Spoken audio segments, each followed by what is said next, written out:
Hey everybody, this is Peter Schrager with the Week 15 Fox NFL Cheat Sheet. Here are the 5 things I'm thinking about this week. Number 1, looks like we might have an old-fashioned rivalry game in the cold Saturday night, Bills and Dolphins.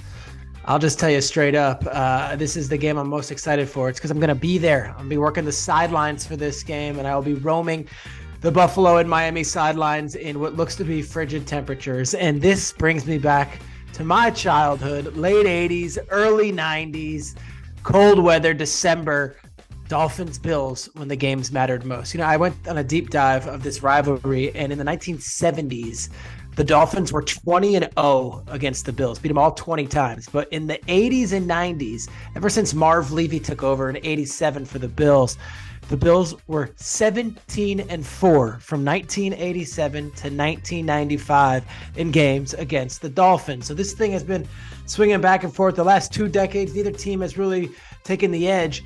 This one feels like it's got Bills written all over it. Why? Cold weather elements, and the Dolphins have lost 2 straight games. That is why I am saying to Tua and to Mike McDaniel and to Tyreek Hill, stop the madness, stop everyone jumping off this bandwagon, and get the win. If they don't, this game has huge consequences for Miami.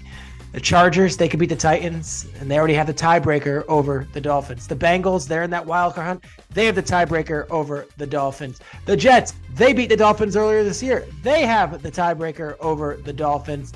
Miami needs this one, and it might be a tall order. They're talking about 20 degrees and 6 inches of snow. I will be there. You'll see my face. I can't wait to see what version of the Dolphins we see on Saturday night.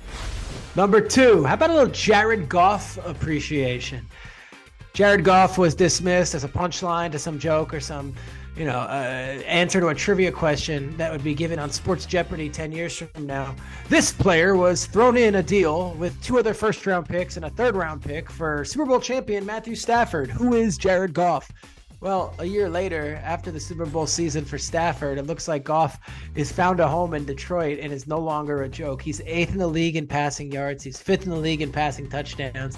And he is set to become a Pro Bowl player yet again for the 3rd time in his NFL career. Remember, he took the Rams to a Super Bowl. He went to 2 Pro Bowls. He won 3 playoff games. He's done great things as a Ram, and yet they needed Stafford to get over the hump.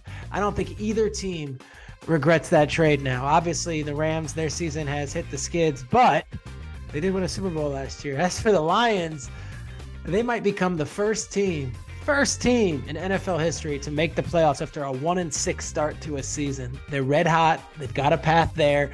And as the rest of the NFC's wild card and in the hunt teams are falling off, Detroit keeps on winning. One of the main reasons why? Jared Goff. He's got a great offensive coordinator in Ben Johnson. He's got great young wide receivers, and he's got 2 great running backs behind him. And one of the best offensive lines in the league. Jared Goff, no one's laughing now. Much respect. Number 3, how about a little love for Miles Sanders?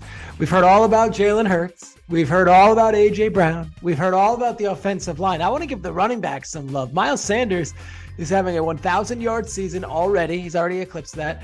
He had 144 yards and 2 touchdowns against the Giants on Sunday, and he continues to just pile on yards and making big plays. He is locked in. And what I love about this from Miles Sanders, this is a guy who's in the 4th year of a rookie contract. He is a free agent after this season. Now he's focused on, I got the Bears this weekend, got the Cowboys after that.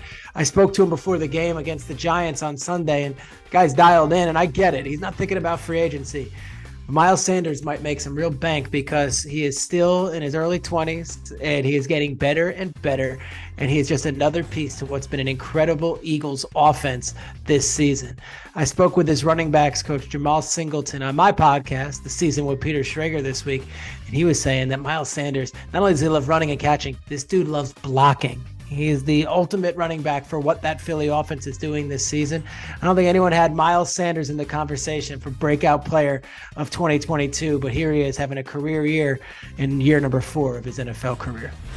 Number 4, am I allowed to question what's up with the Dallas defense? I know.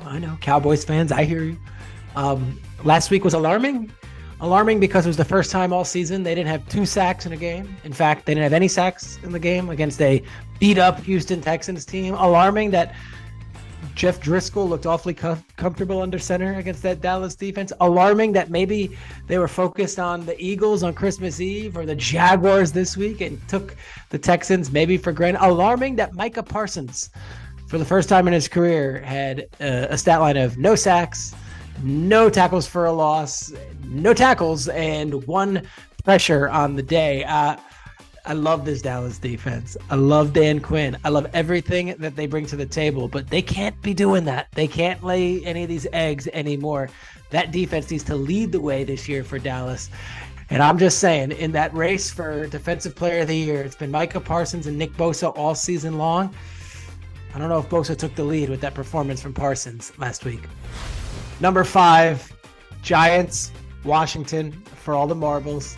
And I think the biggest player in this game is going to be Daniel Jones. Daniel Jones, we are crowning as the future of the Giants quarterback position after the first 2 months of the season. Daniel Jones, who we were like, finally, we can wrap our arms around you. Daniel Jones, who is running the ball and throwing the ball and getting big wins. Well, the Giants haven't won since November 13th. They're 7-5-1. They're coming off a horrible blowout loss to the Eagles at home last week. And now we're going into Washington against a defense that features Daron Payne, Jonathan Allen, Montez Sweat, and now, oh boy, Chase Young. Chase Young's back. Chase Young, those 4 up front for the Washington Commanders are no joke, and I think Daniel Jones is going to have the biggest game of his career on Sunday night.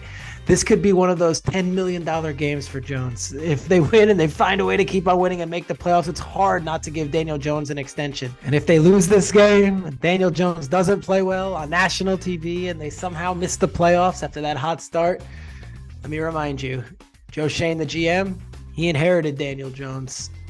Brian Daboll, he inherited Daniel Jones. The dude's a free agent at the end of the season. I think this is Daniel Jones's career as a Giant.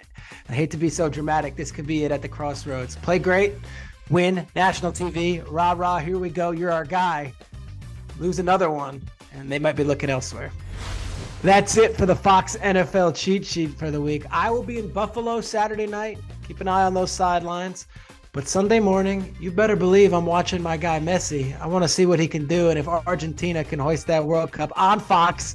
And then it's right into NFL action. We go from Messi to Trevor Lawrence. That's how we do it at Fox, as we know the Jaguars are playing the Cowboys at 1 p.m. Eastern. For all my stuff, check out Fox Sports, the digital app. Signing off. Till next week. Let's go.